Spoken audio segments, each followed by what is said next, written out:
হযরত শাহজালাল আন্তর্জাতিক বিমানবন্দর, সিলেটের ওসমানী আন্তর্জাতিক বিমানবন্দর এবং কক্সবাজার আন্তর্জাতিক বিমানবন্দরের উন্নয়ন প্রকল্পের ৮১২ কোটি টাকা আত্মসাতের অভিযোগে সাবেক প্রধানমন্ত্রী শেখ হাসিনার সামরিক উপদেষ্টা মেজর জেনারেল তারিক আহমেদ সিদ্দিক সহ ১৯ জনের বিরুদ্ধে ৪টি মামলা করেছে দুর্নীতি দমন কমিশন দুদক। এই বিষয়ে থাকছে এখনকার টিবিএস নিউজ আপডেটসে, সাথে আছি আমি মোহনা হোসেন। তারিক সিদ্দিক ছাড়াও অভিযুক্তদের মধ্যে রয়েছেন বেসামরিক বিমান ও পর্যটন মন্ত্রণালয়ের সাবেক সিনিয়র সচিব মহিবুল হক এবং বাংলাদেশ বেসামরিক বিমান চলাচল কর্তৃপক্ষের সাবেক চেয়ারম্যান এম মফিদুর রহমান।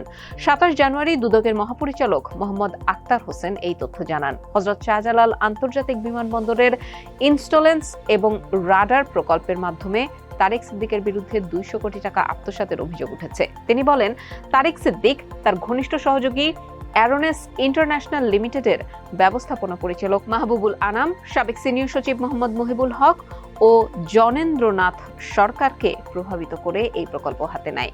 তারা আর্থিকভাবে লাভবান হতে G2G ভিত্তিতে ফ্রেঞ্চ কোম্পানি থালেস LAS কে এই কাজ দেন। এই সঙ্গে অ্যারোনেস ইন্টারন্যাশনাল লিমিটেডকে সহযোগী বানিয়ে কাজের সঙ্গে যুক্ত করা হয়। এছাড়া বিমানবন্দর সম্প্রসারণ প্রকল্পের ২৫০ কোটি টাকা আত্মসাতের অভিযোগে ১০ জনকে আসামি করা হয়েছে।